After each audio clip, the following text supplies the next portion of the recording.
اور صلاح الدین کی قبر آج بھی اسی طرح موجود ہے. صلاح الدین نے فلسطین کو ایسے فتح کیا کہ آنے والے کئی صدیوں تک صرف مسلمان نہیں بلکہ یورپ کے کرسچنز بھی صلاح الدین کو ایک ہیرو مانتے تھے. اور خلیفہ عمر رضی اللہ عنہ کے بعد اب صلاح الدین نے فلسطین ایسے فتح کیا تھا کہ اگلے 700 ایئرز تک کوئی بھی مسلمانوں سے دوبارہ فلسطین نہیں چھین سکا. لیکن آخر 700 سال بعد جب فلسطین پر عثمانیہ خلافت کا راج تھا،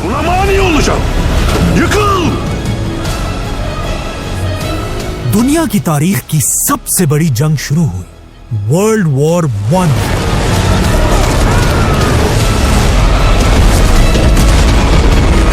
اس ورلڈ وار میں عثمانیہ خلافت نے اس زمانے کی ایک سپر پاور جرمنی کا ساتھ دیا اور دونوں ساتھ مل کر جنگ لڑ رہے تھے. عثمانیہ خلافت نے یہ جنگ ورلڈ وار 1 بہت بہادری سے لڑی، لیکن آخر بہت کوشش کے بعد بھی عثمانیہ خلافت یہ جنگ ہار گئی اور آہستہ آہستہ عثمانیہ خلافت ٹوٹنے لگی اور آخر عثمانیہ سلطنت اتنی کمزور ہوئی کہ ان کے ہاتھ سے فلسطین ایک بار پھر چلا گیا، جس کے بعد فلسطین اس زمانے کی سب سے بڑی سپر پاور برٹش امپائر کے کنٹرول میں. اور عثمانیہ خلافت کو توڑنے کے بعد کہا جاتا ہے ایک دن ایک انگریز جنرل صلاح الدین کے شہر میں اس کی قبر کے پاس آیا اور پھر اس بے شرم جنرل نے صلاح الدین کی قبر کو لات ماری اور کہا صلاح الدین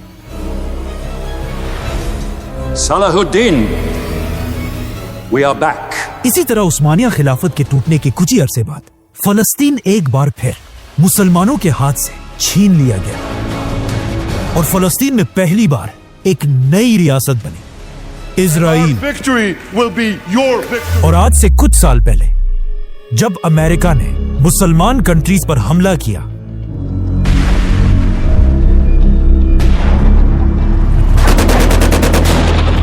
اس وقت کے امریکن پریزیڈنٹ جارج بش نے اس نئی جنگ کو بھی اسی طرح ایک کروسیڈ کا نام دیا.